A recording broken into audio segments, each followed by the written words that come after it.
Good afternoon and welcome to the Real Estate Council of BC's Professional Matters webinar. Our webinar this afternoon is focusing on the impact of cannabis legalization on rental property management and residential trading services. If you also provide commercial real estate services, you probably want to watch our webinar focusing on the impacts of cannabis legalization on commercial real estate. We recorded it this morning, so it will be available on our website. It should be sometime later this week. My name is Elise Palmer. I'm one of the communication specialists here at the Real Estate Council of BC, and I'd like to thank everyone who has tuned in to watch this webinar this afternoon. It's my pleasure to introduce our speakers today. We have Herman Lee. He's an associate at the law firm of Norton Rose Fulbright. We also have Neil Davey, who is a partner at Norton Rose Fulbright, and we have Marty Douglas, one of the professional standards advisors here at the Council. Mr. Davey and Mr. Lee practice in the area of real estate law, and they are also the authors of the cannabis legalization component of the 2019 Legal Update course. As a partner at Norton Rose Fulbright, Neil is involved in all aspects of commercial real estate, including the acquisition, financing, leasing, development, and sale of residential, industrial, office, and retail properties for local, national, and offshore clients. He's the former chair of the Vancouver Real Property section of the BC branch of the Canadian Bar Association, and he's also a contributing author to the BC Real Estate Practice Manual.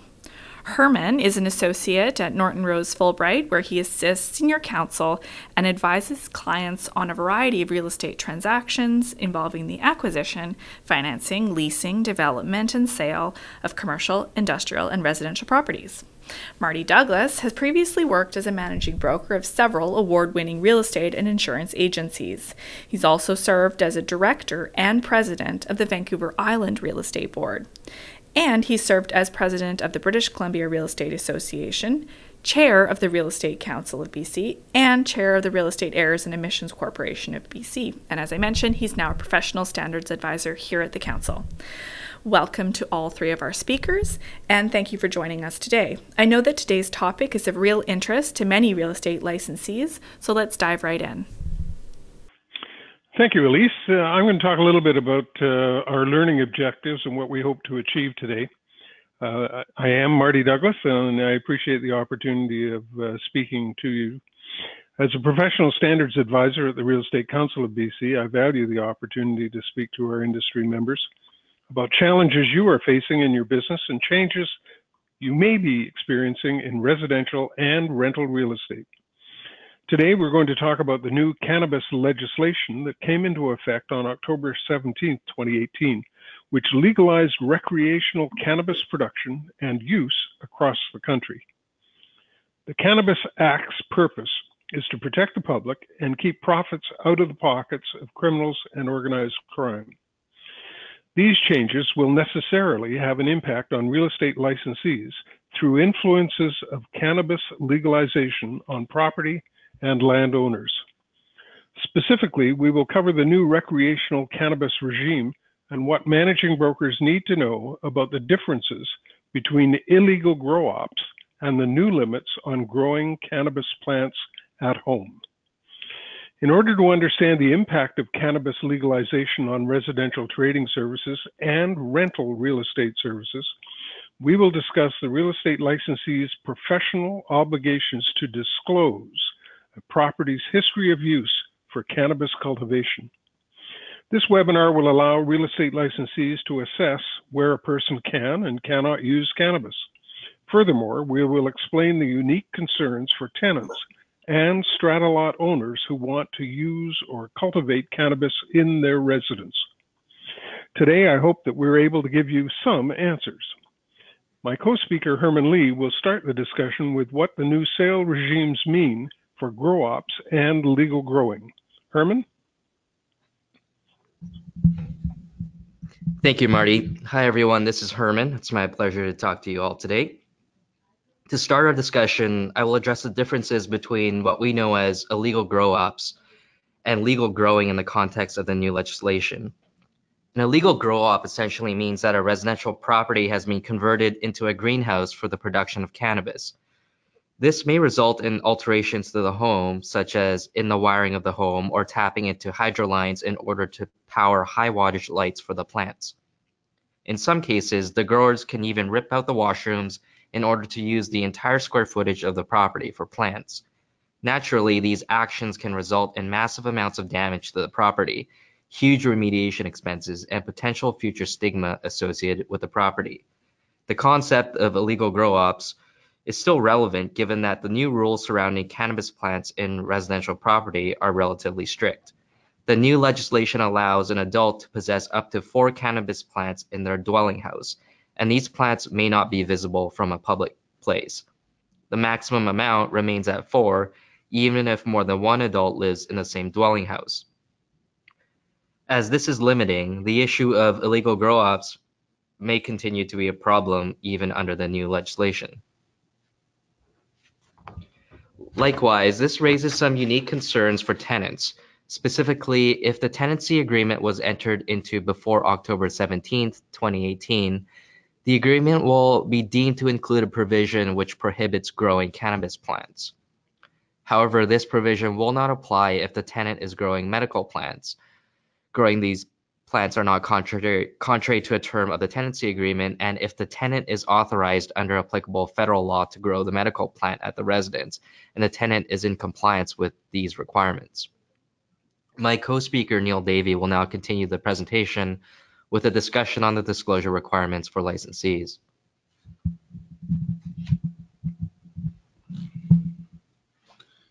Thank you, Herman. Hi, everyone. My name is Neil, and it's likewise my pleasure to talk to you today.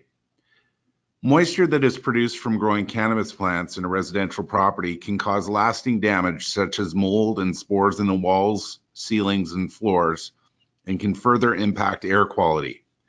In serious cases, moisture can lead to major structural damage and health and safety concerns. Likely, some of these concerns will be mitigated by the limit of 4 plants per household when compared to traditional grow-ops, which could contain hundreds or even thousands of plants. The question is, what onus does this place on real estate licensees? The Real Estate Council of BC imposes duties on licensees to act honestly and with reasonable care and skill when providing services. What this means for licensees is that they are obligated to make reasonable inquiries into the condition of the property that their clients are interested in. Any information arising from such inquiries, positive or negative, must be disclosed if it relates to a material defect.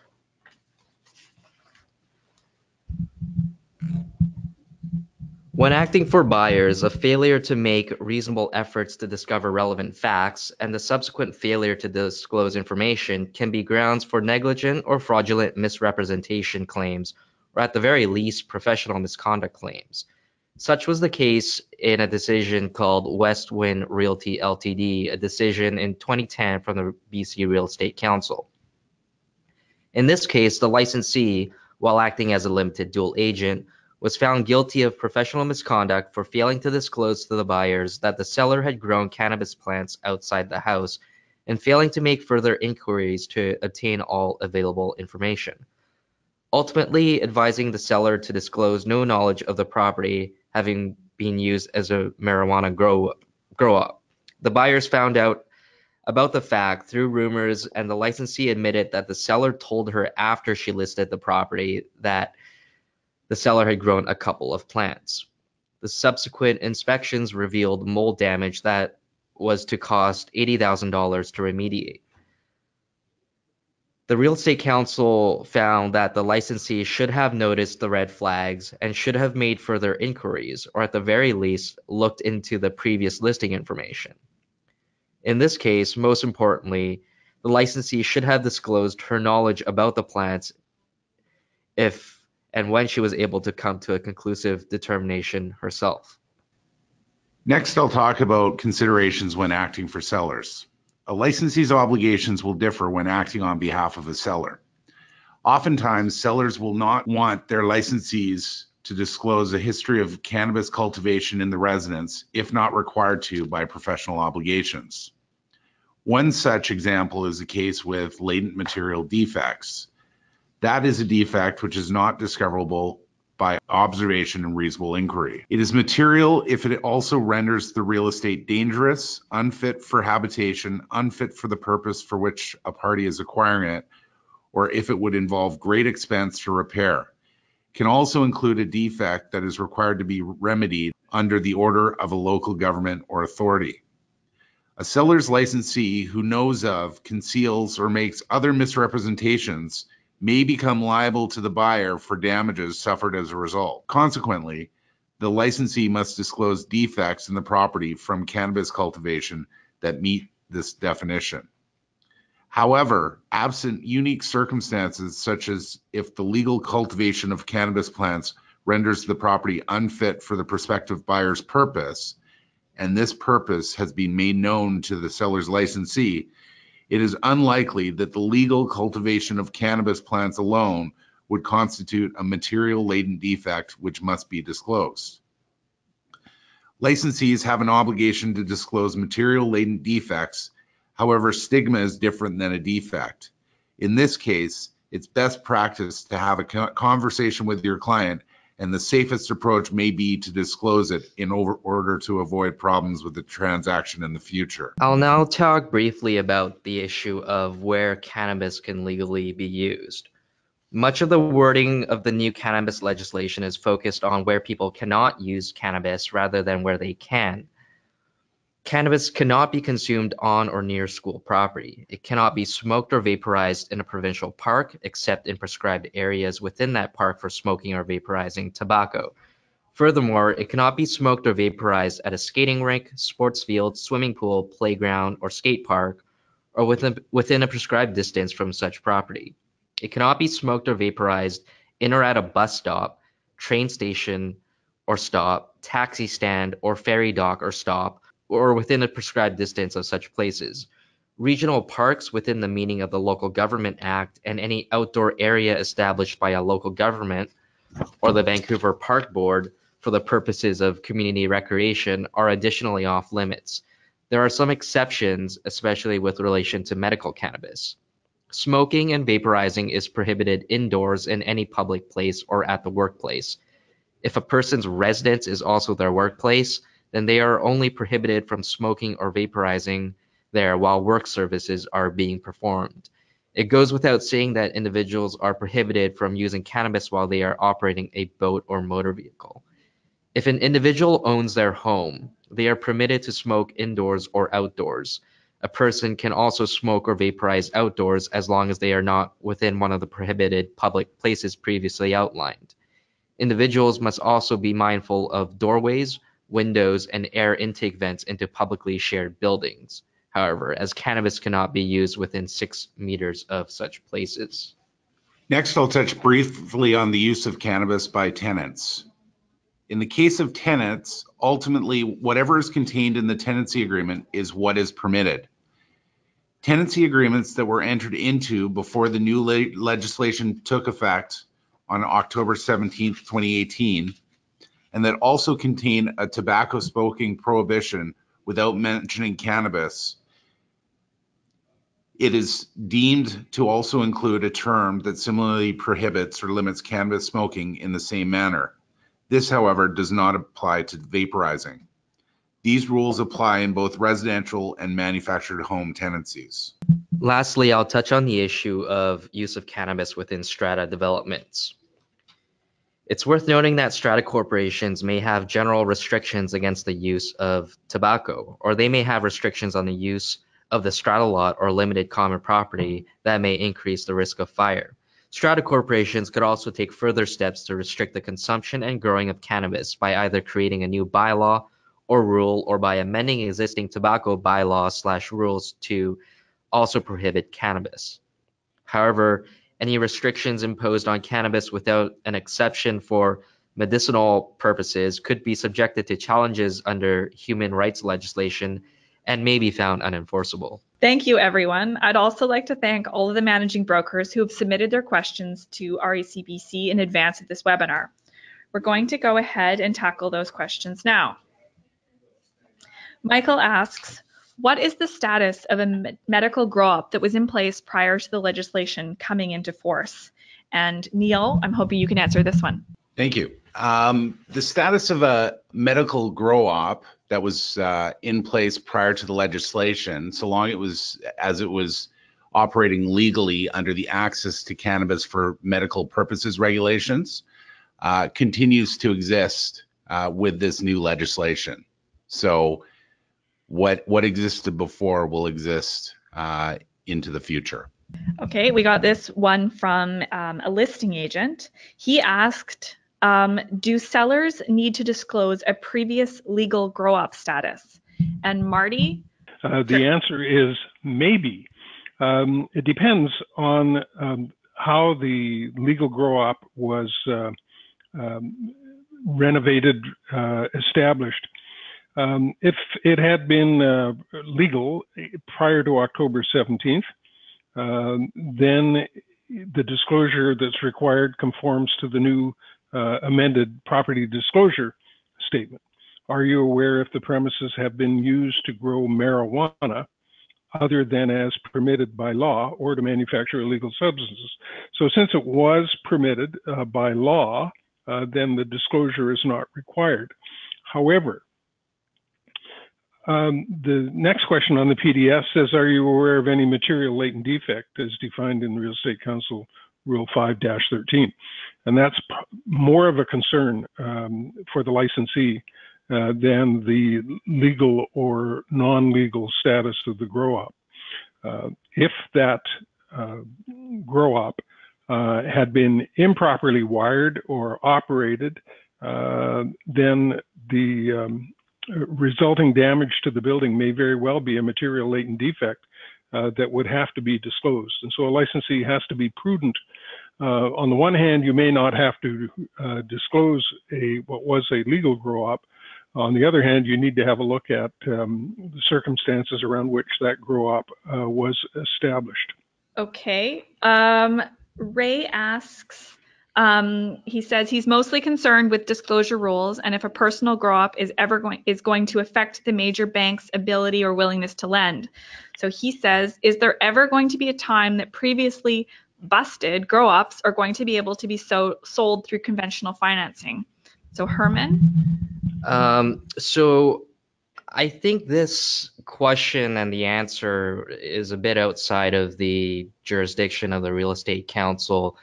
But our sense is, and with the caveat that we can't answer this question on behalf of the banks, we think the answer is really dependent on that individual bank's lending policies. Our expectation is that none of the concerns previously engaged would have changed as a result of the new cannabis legislation. Banks were previously concerned because the value of the property may be detrimentally affected because of property damage caused by illegal grow-ops. Those concerns are still entirely valid and engaged under the new legislation. So Arnold sent us a question saying, what disclosure is required to be made by a licensee, and what is a material latent defect under the new legislation? Marty? Thank you. Well, the British Columbia Real Estate Association creates and monitors the property disclosure statement form.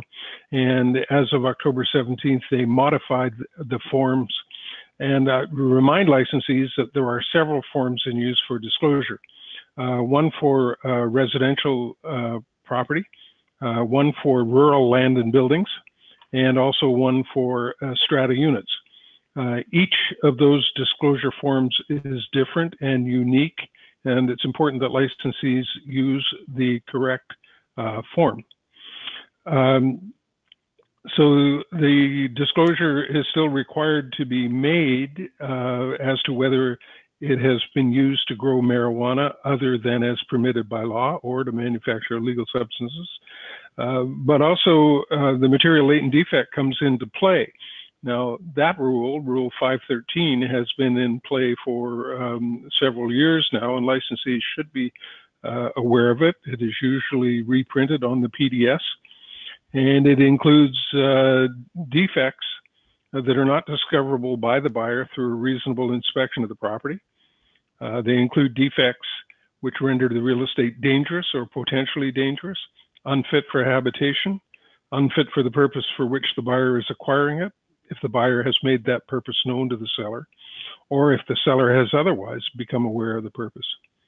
A circumstance that affects the real estate in respect of which local government or other local authority has given notice to the seller, indicating that the circumstances must or should be remedied, for example, a lack of a proper building permit, and other permits that might affect the real estate. So all of those fall under the material latent defect, and that is in play under the new legislation. We also had a question about whether there is any differentiation between a legal medical grow-up and an illegal grow-up. And Neil, I'm hoping you would be able to answer that question. Thank you. So yes, there most definitely is. One's legal and one's illegal, of course.